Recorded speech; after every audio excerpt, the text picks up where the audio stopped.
Morning, everyone. Welcome to MSOM 601, coming to you today from the Hilton Conference Center in Reykjavik, Iceland. It's a rainy day outside today, and it's coming after an incredible Seahawk game last night, so my voice is a little shot. I got to spend the evening with about 30 or 40 new Seahawk friends in a little pub here in Reykjavik last night watching the game. So apologize in advance for voice being shot.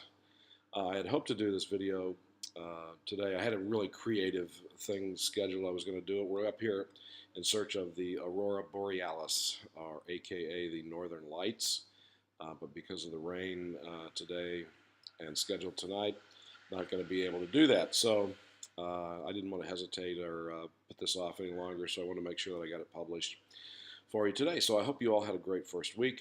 I've already started grading the discussion boards from lesson 1, and I can tell you they were fantastic for the most part.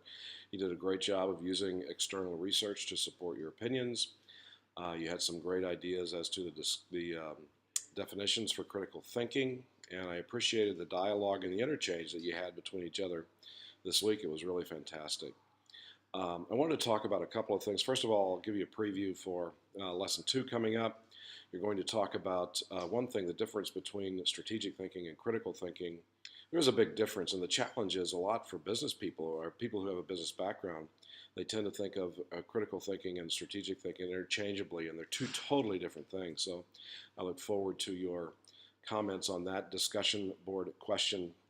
And then the second one really focuses a lot on you again. The case study talks about, do you have a tendency to think unrealistically, or do you have a tendency to think way too narrowly?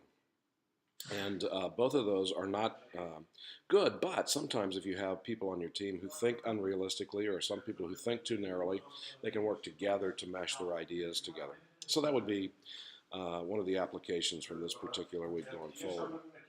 One of the other things I wanted to focus on specifically is something that you're going to read about, and you probably read about in the Now You're Thinking book, and it's sort of a 5-step problem-solving process, but I really focus on 3 steps, and it's called the RED model.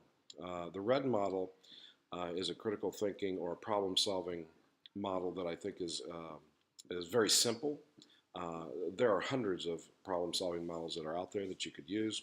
I like this one because it is simple, and it's something that I think after you leave the class you'll have an ability to take with you and utilize not only in business but personal life and managing your kids and solving problems in your home and perhaps with a spouse or other things as well.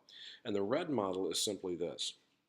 It's recognize assumptions, evaluate arguments, and draw conclusions. Now what happens in your personal life and in business today is people, because of the haste that they have and because of the rush to get things done, they always want to go to step 3 first. They want to draw conclusions and get moving and solve the problem and go forward.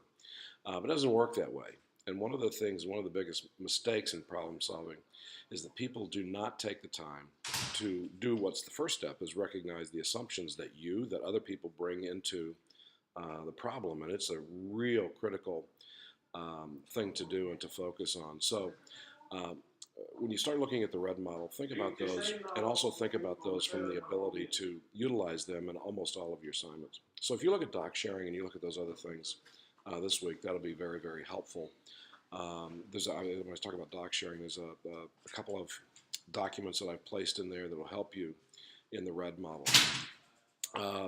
One of the tips I'll give you too is there probably is not a discussion board question, nor is there a case study in this entire class where you could not apply the RED model.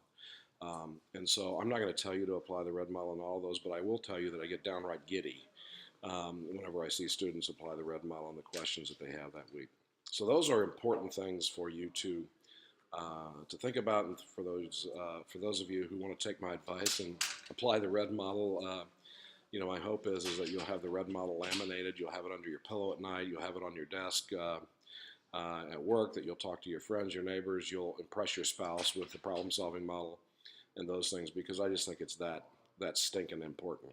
So that's a little bit about lesson 1, a little preview for lesson 2. Again, I'm going to be traveling a bit more. Hopefully I'll be able to get some video the next night, just so you all will be able to see what I flew up here for this week. But in the meantime, if you need to contact me, send me an email. Look forward to chatting with you shortly. Thanks.